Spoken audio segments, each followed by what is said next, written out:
Um dia após a conversa com André de Gioras, Públio Lentulus ainda se lembra de todas as frases do judeu desesperado.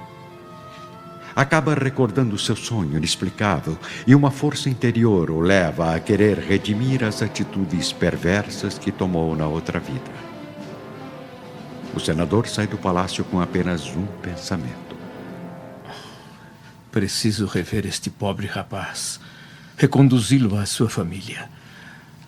Só assim posso lavar minha alma da decisão fria e insensível que tomei. Ao tomar conhecimento da fuga de Saul, Públio sente, enfim, um alívio. Afinal, o rapaz iria certamente voltar para o lar paterno e, segundo suas ordens, não seria mais perseguido pela justiça de Jerusalém.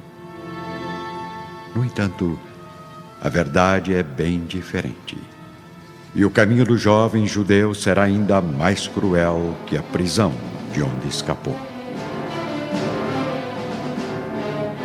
Numa noite chuvosa e sinistra, André de Gioras caminha solitário pelo pequeno vilarejo onde mora, aguardando ansiosamente a chegada de seu filho foragido. Que os deuses iluminem o caminho de meu pobre Saul. Que o devolvam a mim para que eu possa reconduzi-lo para a vida honesta e, enfim, pensar na melhor maneira de mostrar a Públio Lentulus o que é o verdadeiro sofrimento.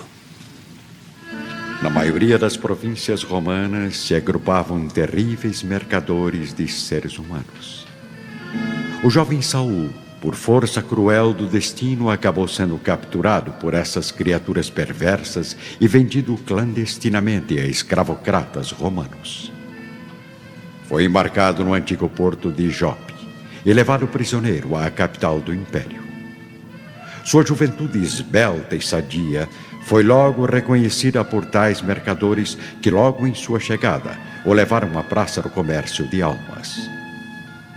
Cá está o pobre judeu agora, acorrentado sobre um enorme tablado de madeira em companhia de dezenas de homens, mulheres e crianças, todos seminus, estampando a angústia nos corações feridos e as cicatrizes nos corpos cruelmente açoitados. Saul está magro e abatido, mas os olhos lançam poderosas chamas de ira aos seus observadores.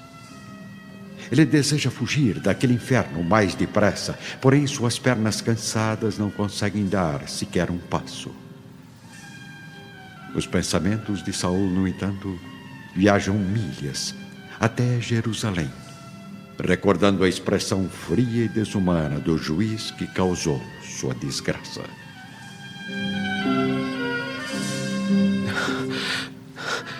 Hei de ter forças, hei de ter vida para escapar deste pesadelo e acordar para a vingança. Bem longe da agonia do jovem Saul, encontramos Pôncio Pilatos sentindo a brisa matinal na enorme varanda do palácio de Jerusalém. Ele contempla a paisagem com os olhos e venera a imagem de Lívia com a mente repleta de desejo. Como pode uma simples mulher causar tanto distúrbio em meu coração? Quase não a vejo. Mas quando isto acontece, perco o controle. Não consigo tirar os olhos de seu rosto delicado e misterioso, tentando imaginar quanto prazer aquele corpo seria capaz de oferecer a um homem. Pilatos prossegue em seus pensamentos apaixonados e não nota a aproximação silenciosa da esposa, Cláudia. Em que meu marido tanto reflete? Cláudia, você me assustou. Estava pensando sobre o senador Públio Lentulus. Creio que vou chamá-lo para ser o administrador interino da Palestina. Ultimamente você só tem pensado nesse senador romano e elogiado suas qualidades. Por acaso já o vê como um sucessor? Não, é claro que não, Cláudia. No momento desejo apenas a permanência do senador em Jerusalém, para que eu possa, talvez, realizar a maior conquista de toda a minha vida. Cláudia fica confusa com a declaração do marido, que agora tem apenas um objetivo no coração: provar a si mesmo que é capaz de seduzir uma mulher fiel e inatingível, Lívia Lentulus.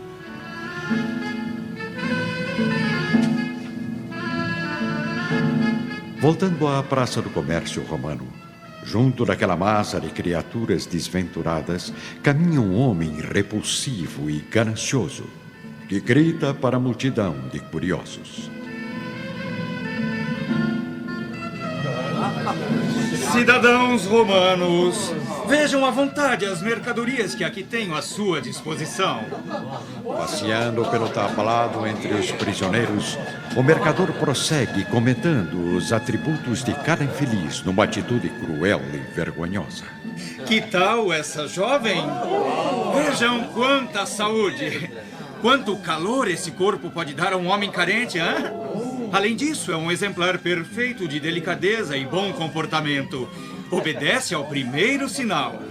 E prossegue a propaganda individual de cada pobre alma, até que o mercador se detém no jovem Saul, que transborda em ira e revolta. Senhores, este é o exemplar mais perfeito da raça. Um jovem judeu que exala vigor por todos os poros. Doença alguma é capaz de penetrar nesses músculos fortes e saudáveis. Sem dúvida, esta é a minha mercadoria mais nobre, importada diretamente da Palestina. Ofereço esse escravo perfeito pela mísera quantia de 5.000 sestércios. Saul contempla a multidão agitada, com a mente banhada pela cólera, alimentando ainda mais o seu desejo de vingança. O aspecto do jovem judeu impressiona todos pela originalidade e traços marcantes. No meio do tumulto, um homem levanta a voz em direção ao mercador no tablado.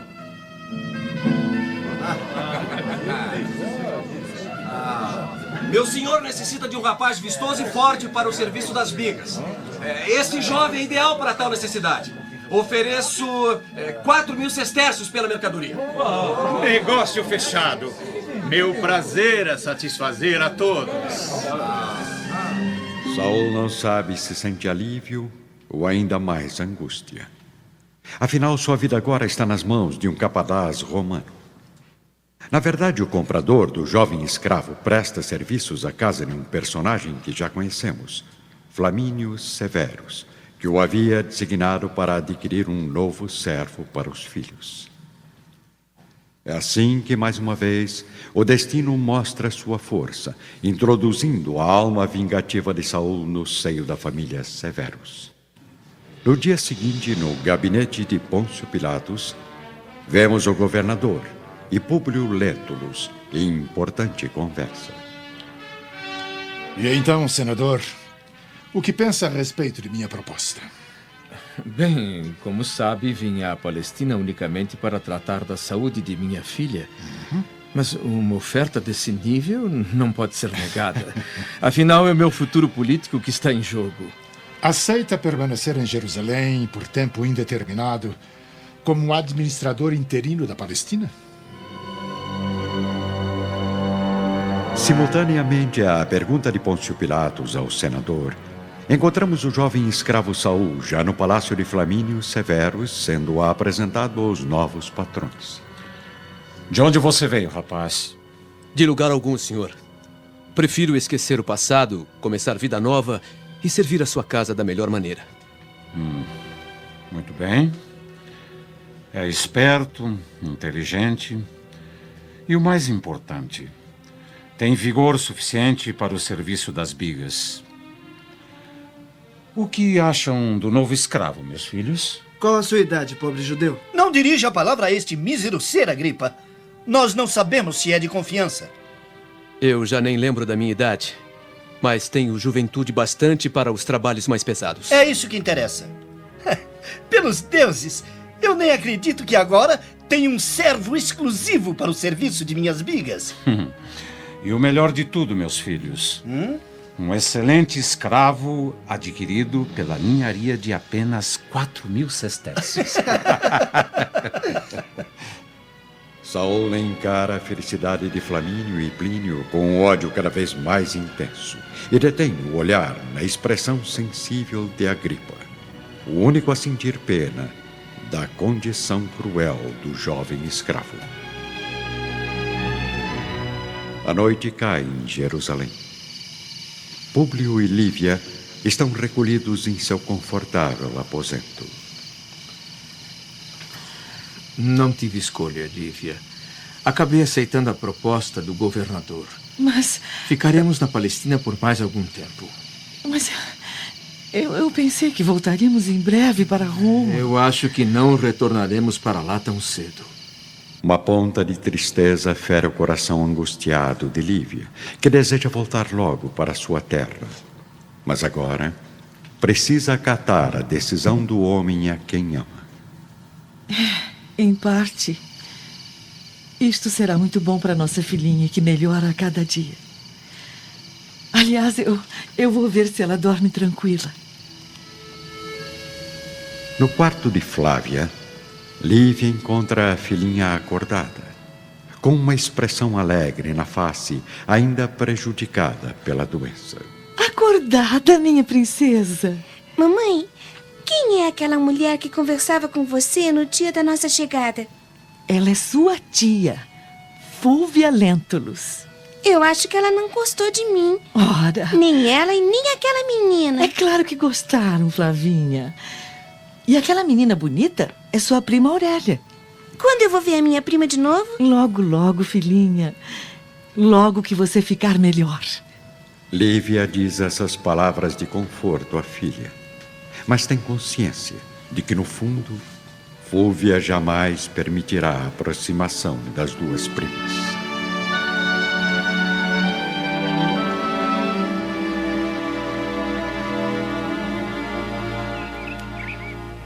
No magnífico pomar do palácio de Sávio Lentulus, encontramos Fúvia e Aurélia caminhando sob o ar fresco da manhã. Coitado do meu sobrinho, mas como pode um homem tão belo, tão vistoso, carregar nos ombros o peso de uma filha deformada por uma doença repulsiva, além de ter escolhido casar com uma mulher omissa e frágil? Mas a tia Lívia parece ser uma mãe tão dedicada, além de ótima esposa. Já lhe disse para não chamar aquela pessoa de tia. Ela é pura e simplesmente a esposa de seu tio Públio. Ah, por falar em esposa, sabe com quem vou me casar, mamãe? Desde quando você tem idade para pensar em casamento, minha querida? Desde que conheci Plínio Severus, um jovem atleta romano que visitou nossa cidade numa competição de bigas. Vejo que tem bom gosto. Plínio é filho de Flamínio Severus, um dos mais importantes senadores de Roma, e velho amigo de Públio. Pois é, mamãe. Mas ele me disse uma coisa que acabou com minhas esperanças. O que é que foi? Ele não gostou de você, Aurélia? Não. Ele falou que seu coração já pertence a outra menina.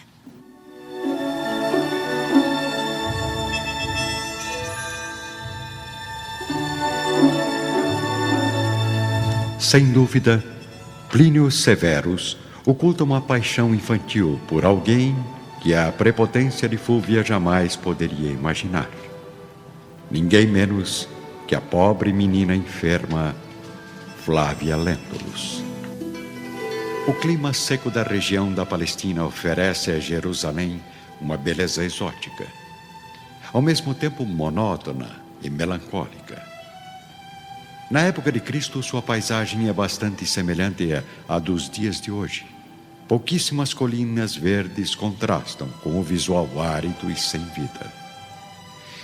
Mesmo o meio ambiente não oferecendo grandes atrativos aos olhos dos forasteiros, a natureza humana foi capaz de construir obras maravilhosas da arquitetura, como o grande templo, onde Públio Lentulus passa horas a meditar e a debater seus dilemas com os mestres da sabedoria.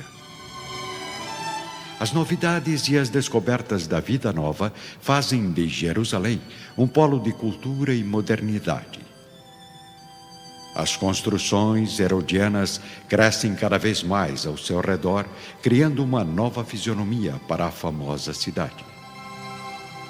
Com sua reconstrução, o templo abriga nos gigantescos pátios a nata do pensamento israelita. E ali se concentram o fórum, a universidade, o tribunal e o santuário sagrado de toda uma raça.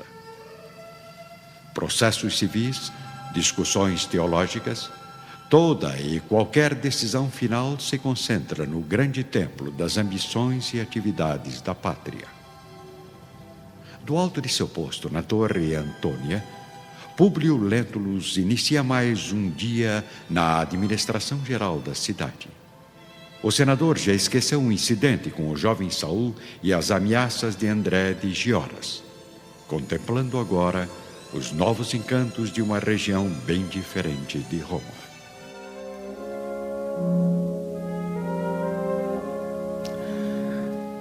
Que cidade fantástica. No começo pensei que não iria suportar ficar aqui por mais de uma semana. Agora vejo que o futuro chegou antes em Jerusalém com as ideias geniais do grande Herodes.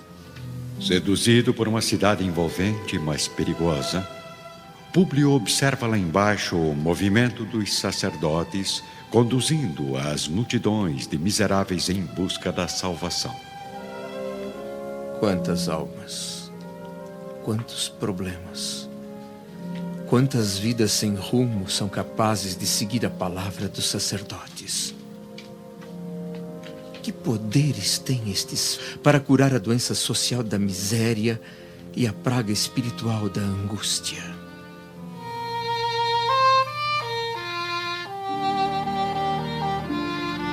Lívia, porém, já sente na alma que a paisagem da cidade é árida como alguns espíritos que ali vivem. Sozinha no jardim de seu lar, ela visualiza na mente a figura de Calpurnia, as ruas estreitas e acolhedoras de Roma. Os tempos em que convivia com pessoas leais e bondosas. Uma semana após sua chegada, a pequena Flávia está milagrosamente melhor. As feridas que antes cobriam toda a sua pele estão menos intensas e a menina parece ter reencontrado a disposição para a vida. Flavinha caminha, enfim, com saúde e vai fazer companhia à mãe ao sol do jardim. Bom dia, mamãe. Que manhã linda. Flavinha, minha filha. Você está bem? O sol não a incomoda? Não, eu só quero correr, pular, conhecer nossa nova cidade e ter muitos amigos. Pelos deuses, minha menina está quase curada. Agora já posso falar com minha prima Aurélia. Fulvia Lentulus chega ao jardim sem ser vista, a ponto de ouvir as últimas palavras da pequena Flávia. Não, menina, não. Você ainda não pode falar com a minha Aurélia, não. Você precisa ainda de repouso e sorte. Muita sorte. Lívia fica surpresa e assustada com a visita inesperada da tia do marido. Fúvia prossegue, sempre à distância da sobrinha doente, com suas cruéis indiretas. Além disso, sem querer me intrometer, eu acho que você não deveria deixar a sua filha exposta ao sol nessas condições, Lívia. Esta criança deve ficar reclusa dia e noite em um ambiente isolado. Lívia recebe as palavras da rival como chamas de perversidade. Flávia ainda não entende o espírito desumano da tia. Eu já estou melhor, tia Fúvia. Não preciso mais ficar no quarto. Ai, não chegue perto de mim, por favor. Eu não tenho vocação para enfermeira. E você, Lívia, trate de educar os seus filhos para abrirem a boca somente quando forem chamados. Obrigada pelo conselho, Fúvia. Mas meus filhos terão liberdade de expressar seus sentimentos a hora que desejarem. E se eu fosse você, não ficaria aqui por muito tempo. Afinal, como sabe, a doença da Flavinha é bastante contagiosa e não é conveniente ficar muito próximo. Me admira você ainda não ter sido contaminada pela doença da menina. Se eu pudesse vestir a alma de minha filha para evitar seu sofrimento, pode ter certeza de que o faria. Mas se os deuses ainda não invadiram meu corpo com a doença, é porque minha missão é ficar forte e sadia para ser uma mãe perfeita.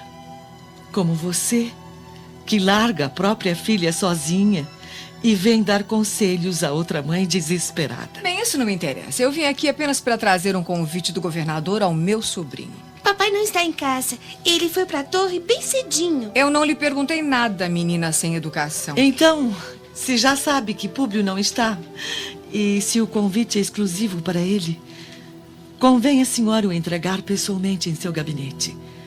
Bom dia, Fúlvia. O sol está ficando muito forte. Eu vou levar Flavinha para dentro. E a senhora deve tomar cuidado, viu? Seu rosto começa a ficar vermelho e inchado. Isto pode ser prejudicial para a sua saúde. Lívia leva a filha para dentro de casa e Fúlvia desliza a mão pelo rosto ardendo de raiva por não ter alcançado seu constante objetivo, provocar uma briga com a esposa do sobrinho.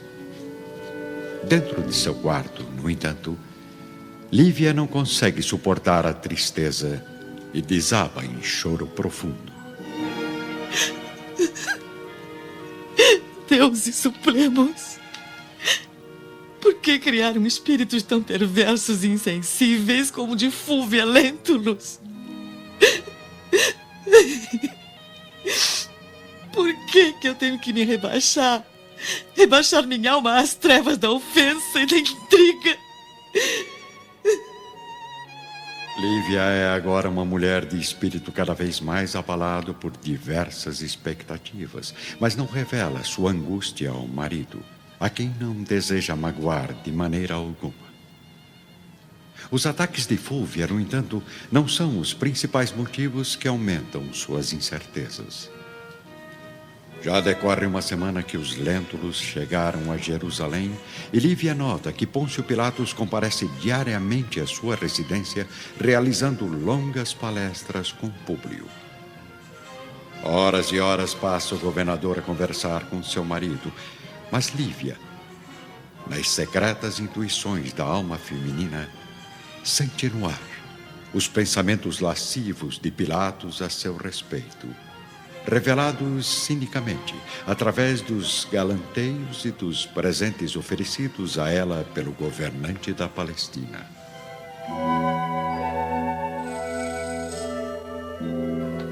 Mas se a intuição de Lívia não falha, muito menos a de Fúlvia, mulher experiente vivida na arte da sedução.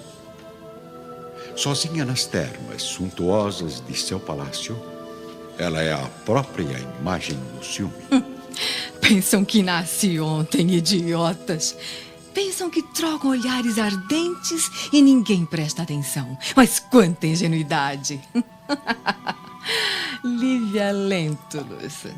Que terá Pilatos visto de tão esplendoroso naquela figura pálida e apagada? Pobre Públio. Não conhece nem a metade do caráter da esposa. Pobre Sálvio também.